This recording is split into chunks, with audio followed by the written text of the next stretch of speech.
Emma Carter was 36 years old and owned a Please small take this, it's cafe on warm. a quiet street in an ordinary American town. I was the Her driver that cafe night. wasn't I'm luxurious. so sorry. It had wooden tables, old photographs hanging on the walls, a few plants near the windows, and the comforting smell of fresh coffee every morning. Emma had inherited the cafe from her mother, who had passed away several years earlier. Her mother had always told her something that Emma never forgot. Never let someone go hungry when you have enough to share. Emma tried to live by those words. She wasn't rich. Some months were difficult.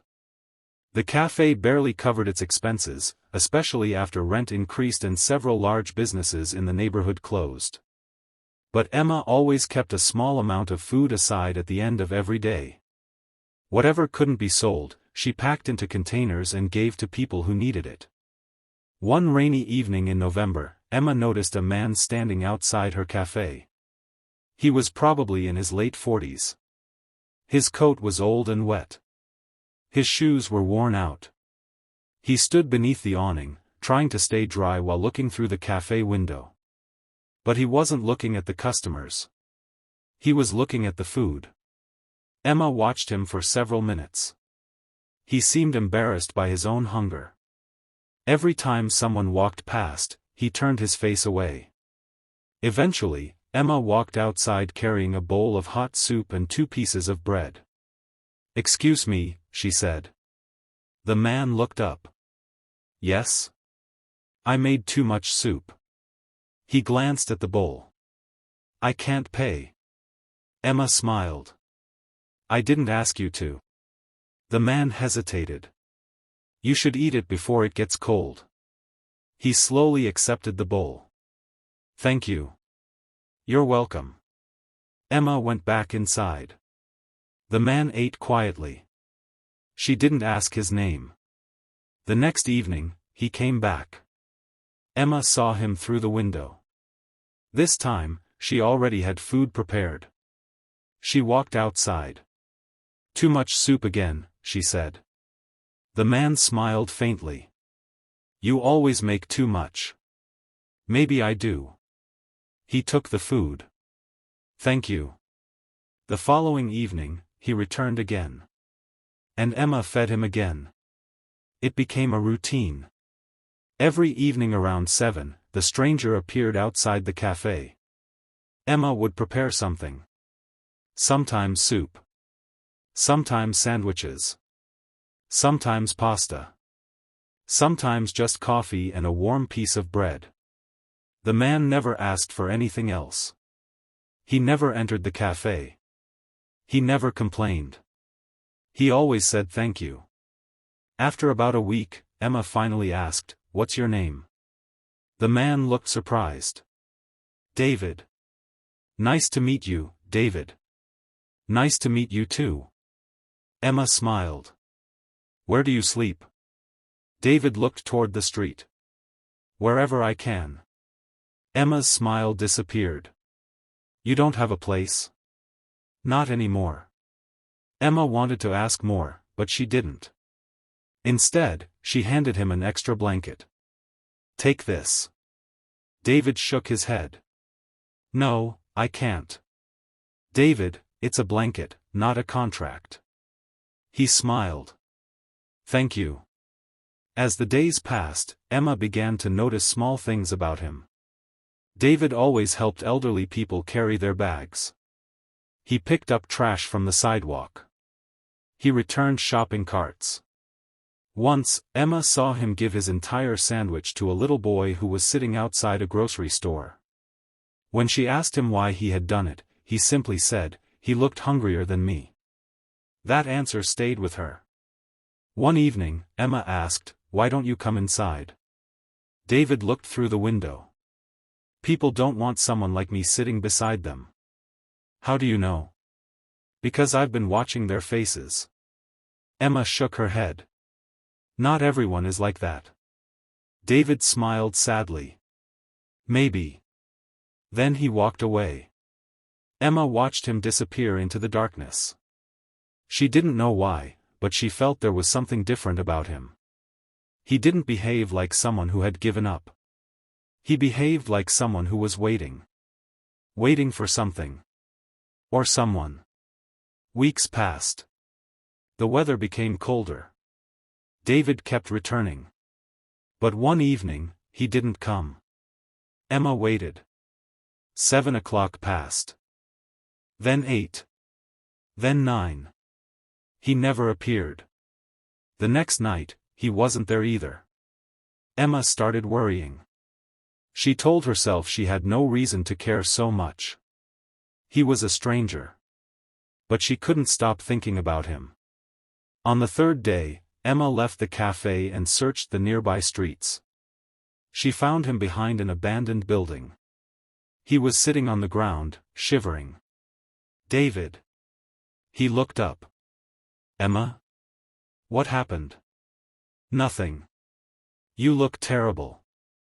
I'm fine. No, you're not. Emma helped him stand. You need a doctor. I can't afford one. Then I'll pay. David immediately shook his head.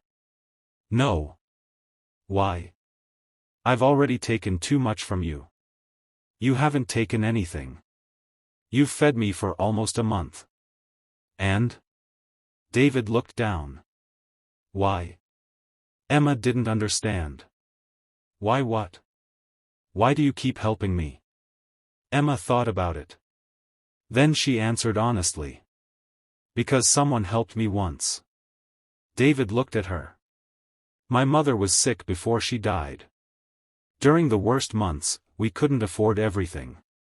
A stranger at the grocery store once paid for our food.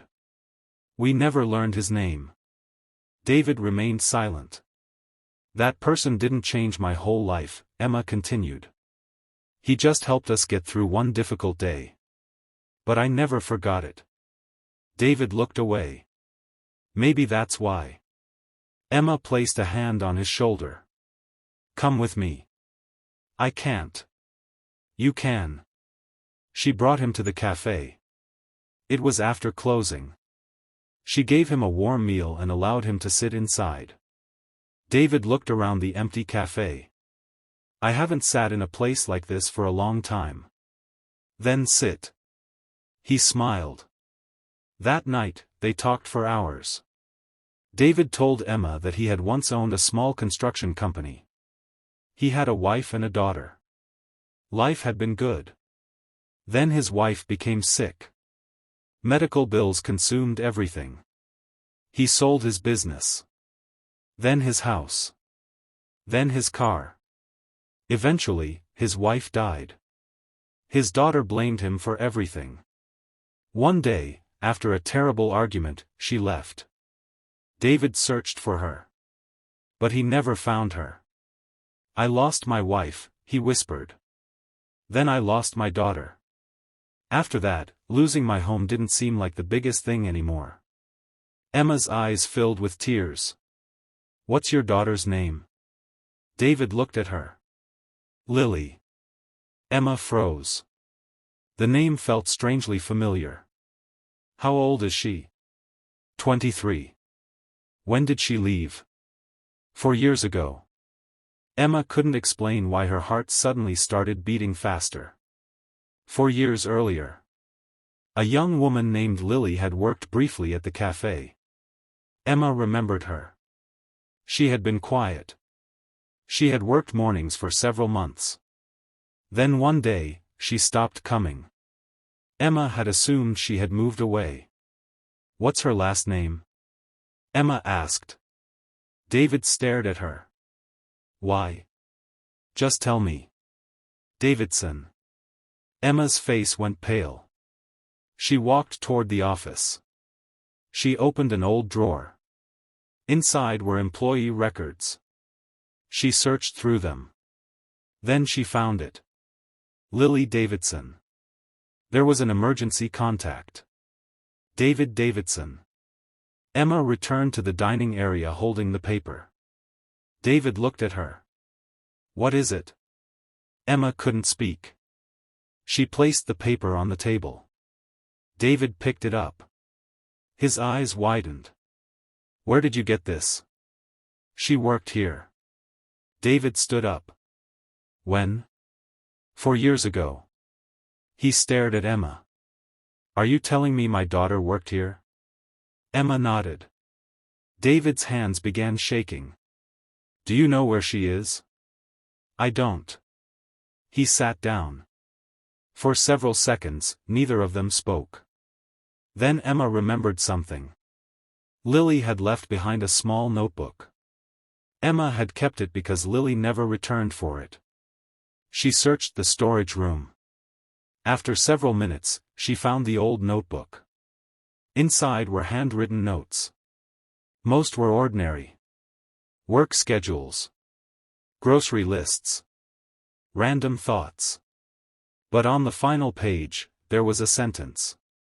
I wish Dad knew I never hated him. I just didn't know how to forgive myself. Emma read it silently. Then she handed the notebook to David.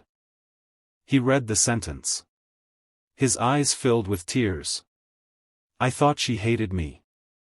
Emma sat beside him. Maybe she was hurting too. David covered his face. I spent 4 years believing she wanted nothing to do with me. Maybe she was waiting for you. But where is she? Emma remembered one more thing. Lily had once told her about a shelter where she volunteered.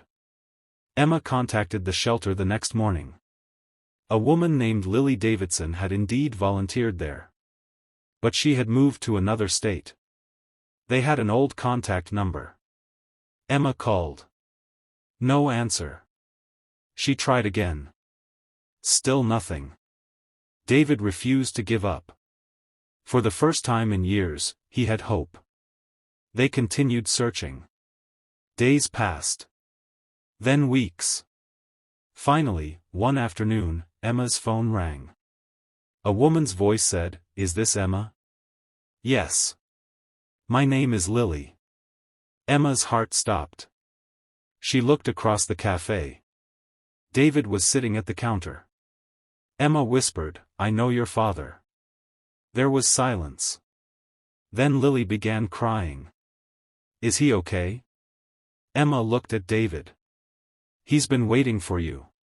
Lily cried harder. I thought he didn't want me. He never stopped looking.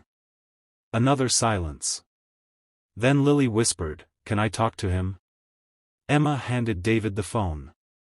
His hands were trembling. Hello? For several seconds, neither father nor daughter spoke. Then Lily said one word. Dad.